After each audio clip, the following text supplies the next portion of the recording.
seems to be an extremely common experience amongst people who don't believe in certain non-scientific concepts to be told by others who do to be more open-minded.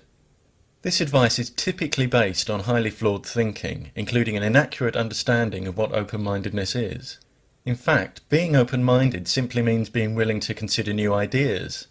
Science promotes and thrives on open-mindedness because the advancement of our understanding about the reality in which we exist depends upon our willingness to consider new ideas. Indeed, scientific discovery often requires entirely new ways of thinking. However, not only does believing in certain non-scientific concepts not automatically make you open-minded, it can often lead you to be the complete opposite. A neighbour of mine once noticed a moving lampshade in my front room and said it was a ghost. When I told him it wasn't, he said, "You've got the evidence in front of you," and said I was stubbornly close-minded and had no curiosity. When he'd finished his little outburst, I reached down and switched off the small fan heater underneath the lamp to stop its currents of warm air from moving the shade. It was actually my neighbour who'd had no curiosity in this situation. He'd leapt to an immediate conclusion and dismissed all alternatives. When you label an event supernatural just because it has no explanation that's obvious to you, you'll inevitably misinterpret evidence and make invalid causal connections.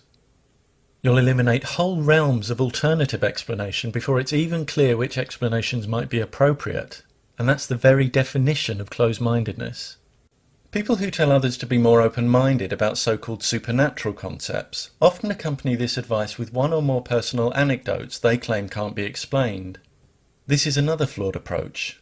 Even if your experience can't be explained, that in no way strengthens the case for any supernatural concept. All it shows is that your experience can't be explained.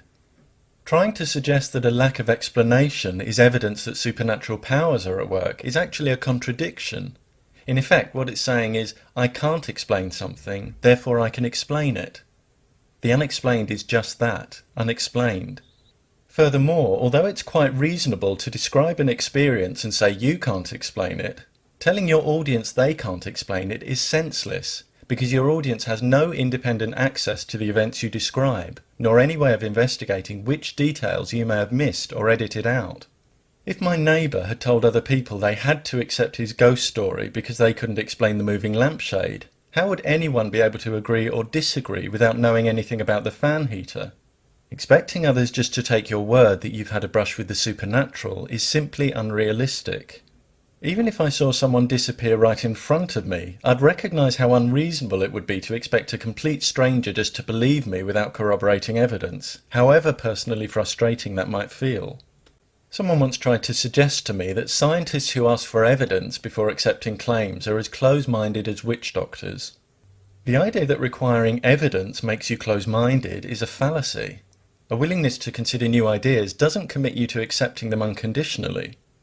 If someone you love was lying injured and unconscious, and a complete stranger told you she had some magic powder that will cause instant healing if poured into the wounds, would you just accept this stranger's claim? Would it be close-minded not to let her pour a substance you know nothing about into the open wounds of someone you love? We're all sceptical about some things. If Alfie isn't sceptical about the existence of ghosts, and Beth is, it may be that Beth's experience of other people's flawed evidence and logic has given her strong reasons to be sceptical. Now, if Alfie develops a valid operational definition for what ghosts are supposed to be and produces valid evidence, Beth might one day re-evaluate and accept their existence. But it's important to remember that unless Beth says something like, "Ghosts do not exist," she's made no factual claim requiring justification or indicating a closed mind. I've watched a number of people work themselves up into a froth about me having a closed mind on some paranormal issue, only to realise when they start listening carefully that I don't actually hold the views they've rashly attributed to me. For example, when I say I don't believe in something, I've not said it can't be true. All I've said is that I've not yet been presented with persuasive evidence for it. Now, if someone describes an entity to me that's logically impossible, then in those specific cases I might well say X cannot be true, and I'll back up my statement. But it's a classic debating trick to exaggerate and therefore misrepresent another person's position. And when you treat someone's statement of non-belief as an assertion that something cannot be true, this is exactly what you're doing. If you have difficulty accepting that other people don't share your beliefs, then that's unfortunate for you, because there's a lot of difference out there. But if knowing that someone's beliefs differ from yours causes you to lose a sense of perspective when talking to them, so that as soon as you hear certain trigger words you start grafting inaccurately assumed attitudes onto them, you're no longer communicating, you're merely rehearsing your own prejudices, and that's truly close-minded. In the course of my life I've been told to be more open-minded by people who believe in a God but not reincarnation, and people who believe in reincarnation but not gods. Both groups seem quite happy for others to express skepticism when they do, but not when they don't. For these people, open-mindedness seems to mean agreeing with me. Then there are others whose idea of open-mindedness is accepting the unreliable testimony of any random person with a spooky story. These people are often also fiercely skeptical of science. Certain comments can quickly reveal their poor understanding of what it is. And this results in two supreme ironies. One is that they're guilty of exactly the same skeptical attitude they criticise in other people. The other is that what they're reserving their skepticism for is a domain that emphasises skepticism. In other words, they're skeptical of skepticism.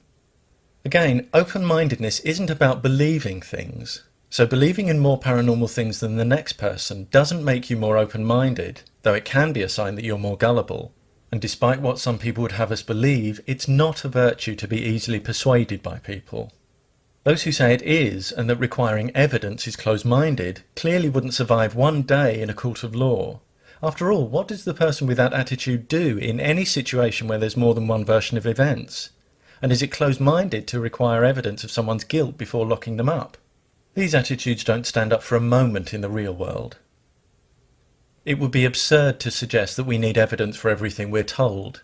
When a friend tells us about their day at work, we don't ask them to back up what they say. And we don't stop enjoying films and stories just because they contain incredible events. But when someone's trying to persuade us to accept something as fact or take some sort of risk, demanding valid evidence helps us distinguish true claims from false ones. And that's an invaluable ability in a world where believing false claims can seriously damage your wealth and your health. Critical thinking is not incompatible with open-mindedness. On the contrary, it empowers an open mind. Even though demanding valid evidence may lead you occasionally to reject ideas that are poorly supported but nonetheless valid, if and when evidence accumulates for those ideas, an open mind will allow you to reconsider them and possibly dislodge false ideas you'd previously accepted as true. This approach is promoted by science. By contrast, when you have an open mind but demand little or no evidence before accepting things, you leave your understanding of reality much more up to chance. Even worse, if you've accepted false ideas uncritically and close your mind to anything that contradicts them, you won't recognise true ideas even when the evidence is overwhelming, and you'll sabotage your own capacity for learning. If you believe in pseudoscientific and supernatural concepts, that's your privilege. If you want to put forward your personal reasons for believing in them, understanding that whoever's listening may have questions or find flaws in your arguments, that's fine. But if you're in the habit of targeting individuals you've never met and suggesting they're in some way deficient just because they don't believe in these concepts, if you reject conflicting evidence and counter-arguments without consideration, but demand that others accept your arguments and what you regard as evidence uncritically, not only is that closed-minded, it's controlling, arrogant, and presumptuous in the extreme. More importantly, when you're trying to make it seem unreasonable for someone to want evidence before changing a significant attitude or take a significant risk, the mere fact that your claim requires a suspension of critical thinking should indicate it's not the other person that needs to demand less evidence, but you that needs to demand more. Before presuming to advise others to be open-minded, think about some of the widely accepted ideas you dismiss without consideration. You might need the advice you're dispensing far more than other people. Remember too that an open mind that demands little or no evidence for ideas before accepting them will let in an awful lot of rubbish.